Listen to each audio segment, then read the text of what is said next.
When booking a win streak in pro wrestling, the streak in question should be engaging and entertaining. Iconic streaks such as Goldberg's win streak in WCW and The Undertaker's historic WrestleMania win streak were memorable because they maintained fan interest, and the respective streaks managed to become a legitimate draw within their two distinct companies. However, wrestling companies are known to deliver a win streak which is so underwhelming and lifeless that fans collectively wonder why the company is putting in so much effort into making the streak a prominent part of their programming. So with that being said, let's look at 10 wrestling win streaks that nobody cared about.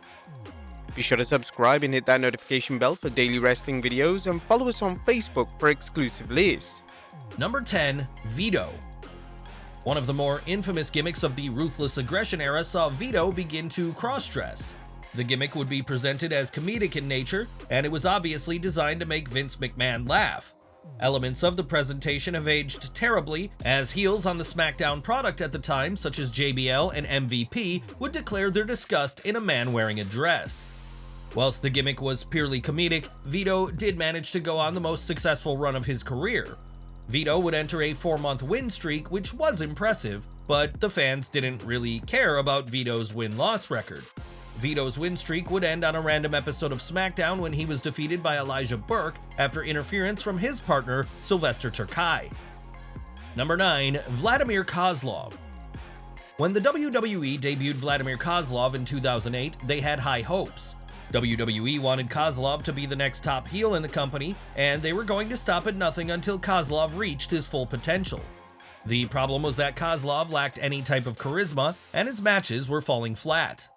Despite the audience not giving a damn about anything Kozlov was delivering, WWE persevered with his strong presentation, and Kozlov would remain unbeaten for months.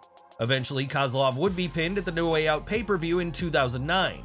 This pinfall loss would come in an Elimination Chamber match when Kozlov was pinned by The Undertaker. Around this time period, WWE were so adamant on Kozlov being the number one heel in the company that they were going to book him to take on The Undertaker at WrestleMania 25. Before these plans were cancelled, WWE, specifically Vince McMahon, were even considering having Kozlov be the one to end the legendary win streak of the Dead Man, and this story came directly from The Undertaker during an interview with BT Sport. By the time we get to WrestleMania, we pretty much knew what was going to go down, but there were a few people I guess that he wanted to break the streak. Vladimir Kozlov, he wanted him. Number 8. Rusev. Upon his main roster debut, Rusev was instantly propelled to one of the top spots on the roster. Rusev would win matchup after matchup, and whilst his in-ring work was stellar, his character was somewhat controversial, and it was making fans lose interest in anything Rusev had to offer. Thankfully, although the streak Rusev was on was stagnant, the way his streak ended was rather memorable. Rusev would drop the US title to John Cena at WrestleMania 31, and if a wrestler is going to have their streak broken, there's no shame in one of the greatest of all time being the one responsible. Number 7. Tank Abbott. One of Vince Russo's most infamous projects as head writer for WCW was Tank Abbott. Abbott had a legitimate MMA background, and Russo believed that Abbott was going to be a huge financial draw for the company. Abbott was given win after win before WCW randomly had him lose to Sid Vicious on Nitro. Following Abbott's streak ending, WCW would seemingly regret this decision, as another win streak would ensue, but it wasn't before long that Abbott would be turned into a full-blown comedy act. Just before Abbott's transformation into a full-time comedy character, WCW were genuinely planning on putting the top prize in the company on the WCW star. According to Abbott himself during an interview on Hannibal TV, when news leaked out that he was going to win the WCW World title, the locker room freaked out. I was just cruising on the road, doing my thing, and trying not to make any waves in the water. Russo, I think it was Russo, I got told after the fact that they were going to make me WCW Heavyweight Champion in some kind of battle royal, and I was going to win it. Then all the boys freaked out saying I wasn't from this sport and that I couldn't take it. So they ended up at the very end of the day, they told Sid Vicious that I was going to lose to him. There was a lot of heat coming down the pipe on that one. They didn't want to give the strap to someone who didn't have the pedigree of professional wrestling. However, once I got into wrestling, I actually found it very fun, and I'm all into it. Everything about the culture and everything else, so the powers that be did not let me win the strap. Number 6. Mansoor. Mansoor's win streak in WWE became sort of a meme within the wrestling community. Mansoor went on a win streak of around 49 victories, and it became a running joke that whenever WWE were having a pay-per-view event in Saudi Arabia, Mansoor was going to get the victory no matter who he was facing. The Wrestling Observer newsletter even reported that the streak was being kept up to appease WWE's benefactors in the Kingdom of Saudi Arabia. It would be Mustafa Ali who would end Mansoor's streak, and according to Mansoor during an interview with TalkSport, the streak wasn't even a thing that WWE were keeping track of.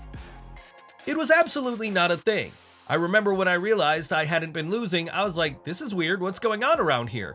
And then some fan was like, hey, did you know you haven't lost since like August of last year? You're like 30-0. And I didn't know that. And then a part of me was like, what's the purpose for this? It even came to a point where I would actually go to people in the office, I won't say who, but I would go to them and say, please, I want to lose, I'm begging you, I want to put this guy over. They were like, no. I think something that might have had to do with it was a conversation I had with Vince McMahon in Saudi Arabia, where he was like, we're going to get you gearing up to join us on the main roster. Number 5, Crimson. The majority of wrestling companies in North America have attempted to emulate Goldberg's win streak from WCW. Some companies have been successful at this, while others have failed in a huge way, and unfortunately, TNA's presentation of Crimson wasn't one fans fondly remember. To TNA's credit, they put a ton of effort into making Crimson credible, as they had him go on a 470-day win streak, but the fans just weren't connecting with anything he was doing. The company then made the bold call to have Crimson's streak end at Slammiversary 2012, when former TNA champion James Storm would defeat him in just 2 minutes, which was a rather anticlimactic end to such a lengthy streak. Number 4, Lars Sullivan.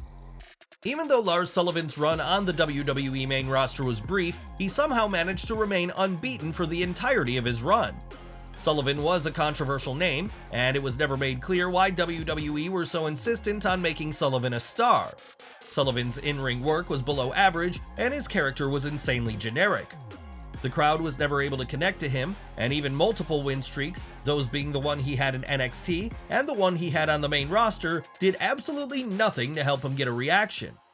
What Sullivan's booking highlighted is that not every monster push is going to work, and sometimes wrestling companies have to think outside the box when it comes to their presentation of talent. Number 3, Ronda Rousey.